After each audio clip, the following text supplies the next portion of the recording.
1 hour later. A few moments later.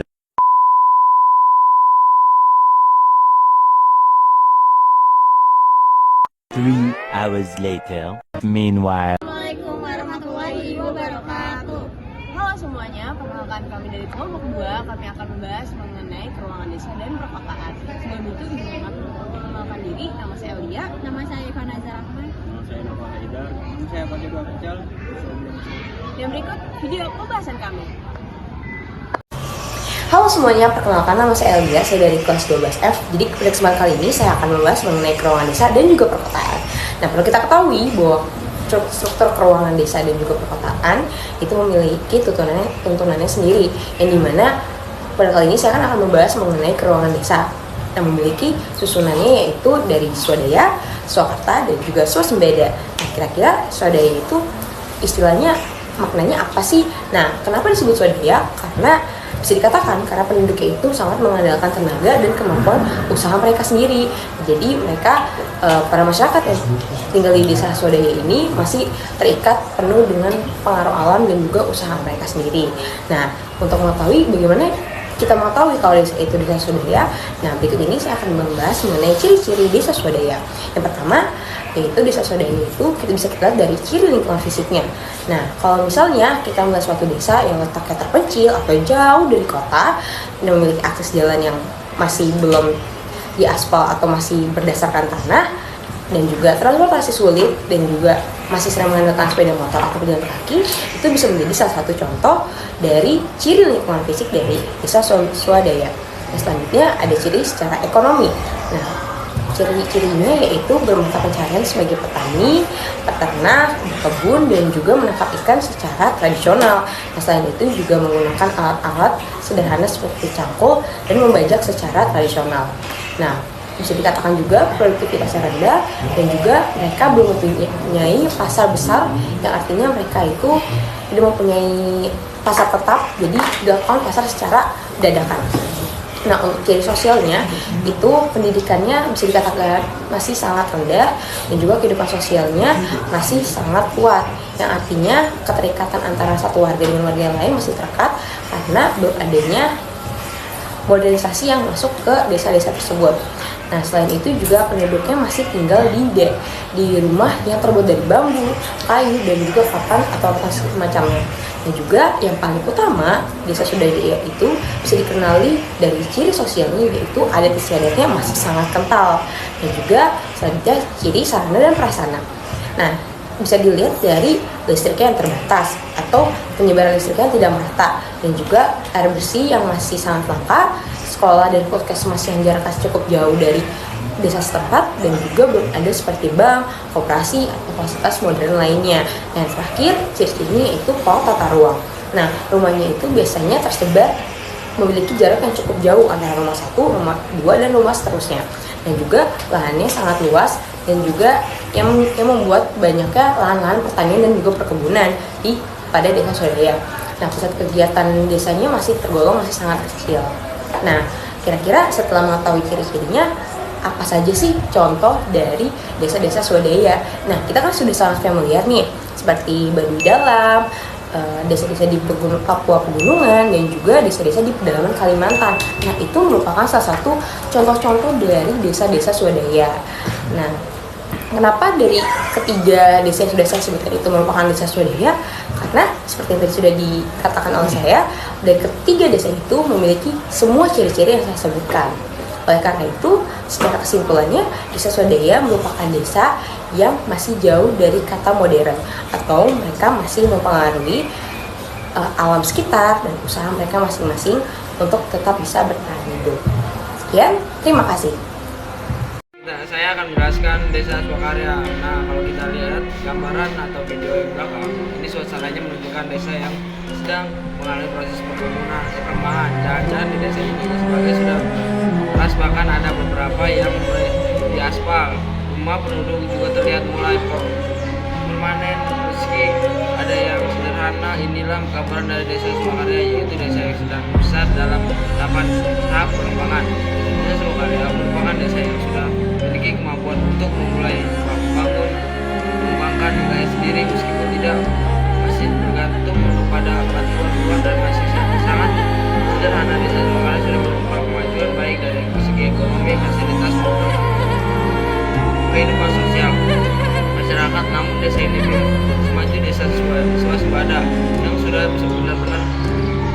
mandiri. Jika diperhatikan dari video yang berjalan di belakang ini, kita bisa lihat bagaimana aktivitas warga desa mulai lebih tertata.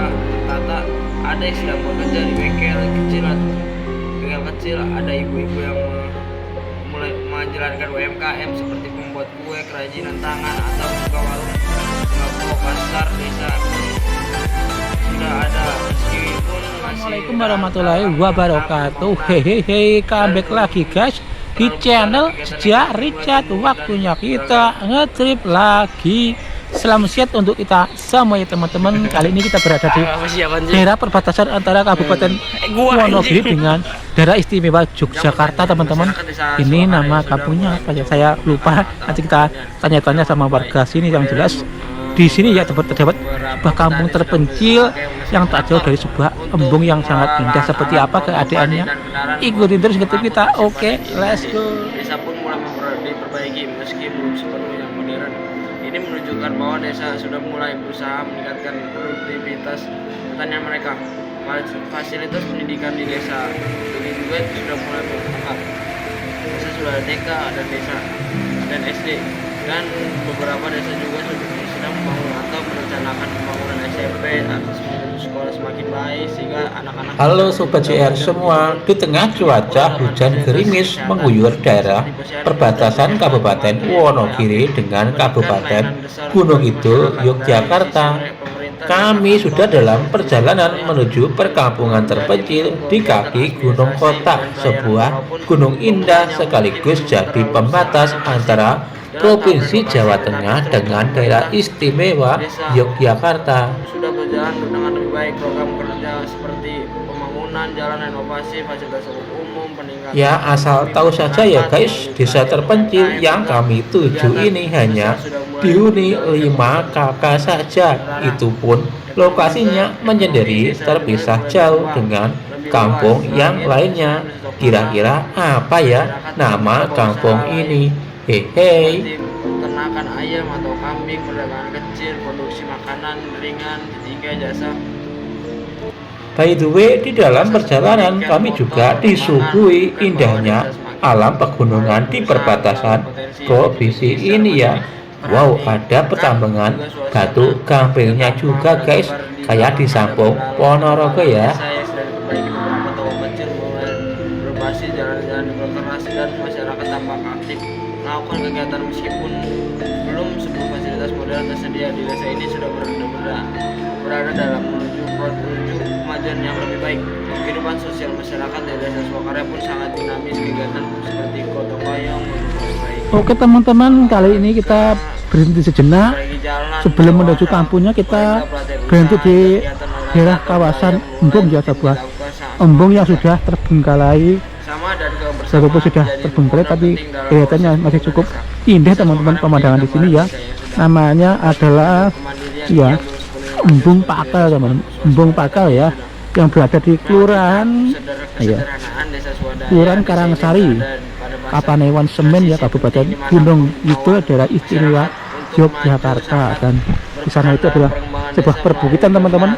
Perbukitan ini adalah sekaligus sebagai pembatas antara Kabupaten Ponorogo dengan Assalamualaikum warahmatullahi wabarakatuh.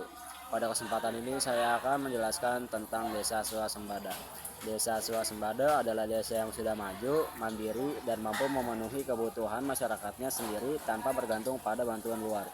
Desa ini memiliki potensi alam, manusia, dan ekonomi yang berkembang dengan baik sehingga pelayanan publik, pembangunan, dan kesejahteraan masyarakat dapat berjalan optimal.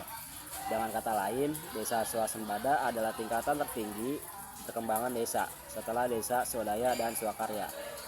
Ada beberapa ciri utama dari Desa Swasembada. Yang pertama itu ekonomi maju dan produktif. Banyak usaha desa seperti pertanian modern, peternakan, kerajinan, UMKM, atau pariwisata. Yang kedua, sumber daya manusia berkualitas. Warga memiliki pendidikan tinggi, aktif dalam organisasi, dan mampu mengelola potensi desa. Yang ketiga, infrastruktur lengkap. Jalanan bagus, listrik stabil, air bersih tersedia, fasilitas kesehatan dan sekolah memadai, serta akses internet yang baik. Yang keempat, pemerintahan desa berjalan efektif. Administrasi tertata, pelayanan cepat, dan anggaran desa dikelola dengan transparan. Yang kelima, kehidupan sosial harmonis. Warga hidup rukun, kompak, dan aktif dalam kegiatan gotong royong. Ada beberapa contoh desa yang sudah maju atau sudah menjadi desa swasembada. Yang pertama, Desa Pongok, Klaten, Jawa Tengah.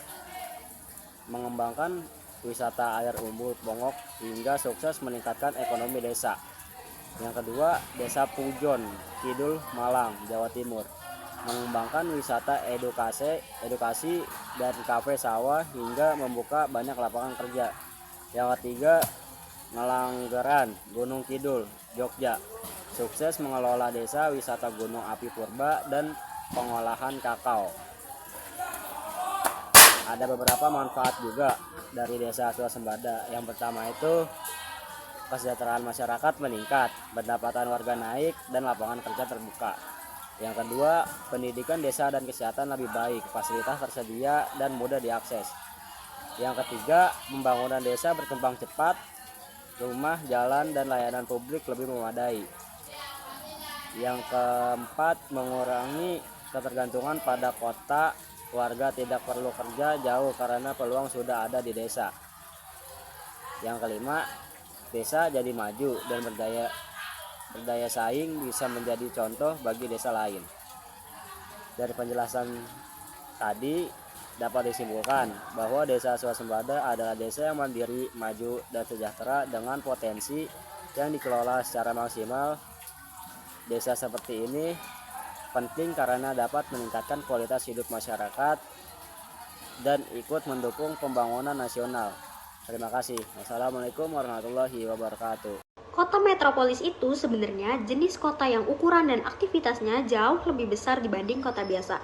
Di kota metropolis, semua kegiatan utama kayak ekonomi, pemerintahan, pendidikan, sampai hiburan itu ngumpul jadi satu. Makanya kota ini selalu ramai dan hidup hampir setiap waktu. Penduduknya juga banyak banget, jadi suasananya terasa padat dan dinamis. Terus dari segi fasilitas, biasanya kota metropolis mempunyai infrastruktur yang lebih maju. Misalnya transportasi umum yang lengkap, gedung-gedung tinggi, pusat pembelanjaan besar, dan tempat-tempat penting lainnya. Contohnya nih, kalau di Indonesia ada Jakarta. Welcome to Indonesia, exploring iconic buildings and bustling streets, experiencing the charm of Southeast Asia. Di luar negeri itu ada Tokyo atau New York yang memang dikenal sebagai kota yang gak pernah sepi. Nah, kalau disimpulin, kota metropolis itu